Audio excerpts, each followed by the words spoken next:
بنی اسرائیل کی گائے کا واقعہ، وہ واقعہ جس کو قرآن مجید نے سورہ بقرہ میں بڑی تفصیل سے بیان کیا ہے۔ بنی اسرائیل میں ایک مالدار شخص تھا۔ اس کے چچا زاد بھائی نے بتمہ وراثت اس کو قتل کر کے شہر سے باہر پھینک دیا اور خود صبح کو اس کے خون کا مدعی بن کر وویلا کرنے لگا۔ لوگوں نے حضرت موسیٰ علیہ السلام سے عرض کیا کہ آپ دعا فرمائیں کہ اللہ تعالیٰ اصل بات کو ظاہر فرمائے۔ اس پر اللہ تعالیٰ کا حکم یہ ہوا کہ ایک گائے کو ذبح کرو اور اس گائے کا ایک ٹکڑا اس مقتول کو مارو، تو مقتول زندہ ہو کر خود ہی بتا دے گا کہ اس کا قاتل کون ہے۔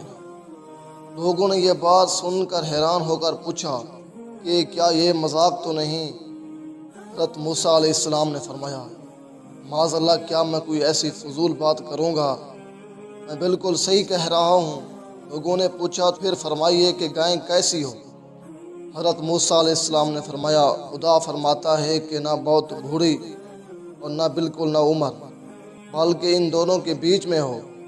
لوگوں نے کہا، خدا سے یہ بھی پوچھ لیجئے کہ اس کا رنگ کیا ہو۔ فرمایا، خدا فرماتا ہے کہ ایسی پیلی گائے ہو جس کی رنگت ڈبڈباتی اور دیکھنے والوں کو خوش کر دینے والی ہو۔ لوگوں نے پھر کہا کہ گائے کی ہر حیثیت سے متعلق ذرا تفصیل سے پوچھ دیجئے، ایسا نہ ہو کہ ہم سے کوئی غلطی ہو جائے۔ حضرت موسیٰ علیہ السلام نے فرمایا، خدا فرماتا ہے کہ ایسی گائے ہو جس سے کوئی خدمت نہ لی گئی ہو، نہ ہل جوتی گئی ہو، نہ اس سے کھیتی کو پانی دیا گیا ہو، اور بے عیب ہو، جس میں کوئی داغ نہ ہو۔ اب وہ لوگ اس قسم کی گائے کی تلاش کرنے لگے، مگر ایسی گائے کا ملنا مشکل تھا۔ ہاں، ایک گائے کے متعلق انہیں پتہ چلا کہ وہ گائے ان صفات سے موصوف ہے۔ وہ گائے ایک یتیم بچے کی گائے تھی، اور اس کا قصہ یہ تھا کہ بنی اسرائیل میں ایک صالح آدمی تھا جس کا ایک چھوٹی عمر کا بچہ تھا، اور اس کے پاس سوائے ایک گائے کے بچے کے کچھ نہ رہا تھا۔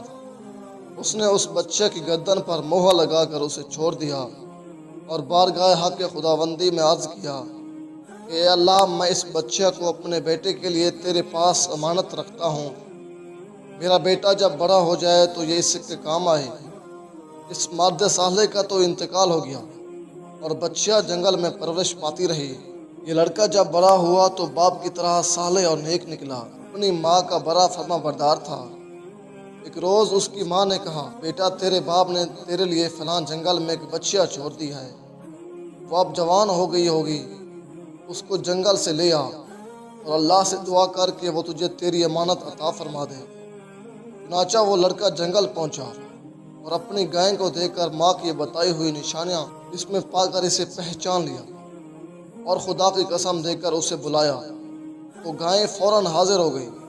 وہ اسے لے کر ماں کے پاس پہنچا۔ ماں نے حکم دیا کہ جاؤ، اسے بازار میں لے جا کر 3 دینار میں بیچ آؤ، اور شرط یہ ہے کہ جب سودا ہو جائے تو ایک بار پھر مجھ سے پوچھ لیا جائے۔ اس زمانے میں گائے کی قیمت 3 دینار تک یہ ہوتی تھی۔ وہ لڑکا گائے لے کر بازار پہنچا تو ایک فرشتہ خریدار کی شکل میں آیا اور اس گائے کی قیمت 6 دینار لگا دی، مگر اس شرط سے کہ لڑکا اپنی ماں سے اجازت لینے نہ جائے، یہیں کھڑے کھڑے خود ہی بیچ ڈالے۔ لڑکے نے منظور نہ کیا اور کہا کہ ماں سے اجازت لیے بغیر میں ہرگز کوئی سودا نہ کروں گا۔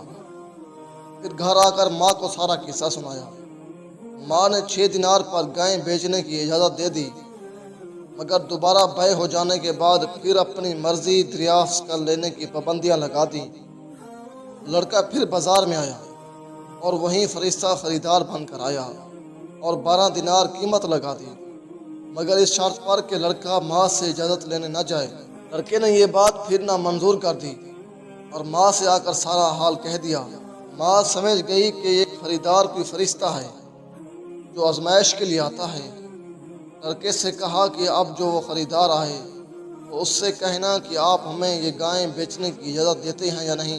لڑکے نے یہی بات اس خریدار سے کہہ دی تو فرشتے نے کہا، ابھی اس گائے کو روکے رکھو، جب بنی اسرائیل خریدنے آئے تو اس کی قیمت یہ مقرر کرنا کہ اس کی کھال کو سونے سے بھر دیا جائے۔ لڑکا گائے کو گھر واپس لے آیا۔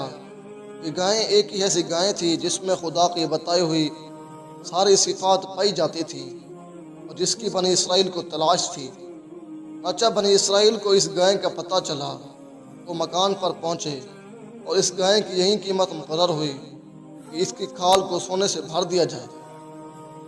اور حضرت موسیٰ علیہ السلام کی ضمانت پر وہ گائے بنی اسرائیل کے سپرد کر دی گئی، اور بنی اسرائیل نے اسے ذبح کر کے اس گوشت کا ایک ٹکڑا اس مقتول کی لاش پر مارا، تو وہ زندہ ہو کر کہنے لگا کہ مجھے میرے چچا زاد بھائی نے قتل کیا ہے۔ چنانچہ قاتل کو بھی اقرار کرنا پڑ گیا اور وہ پکڑا گیا۔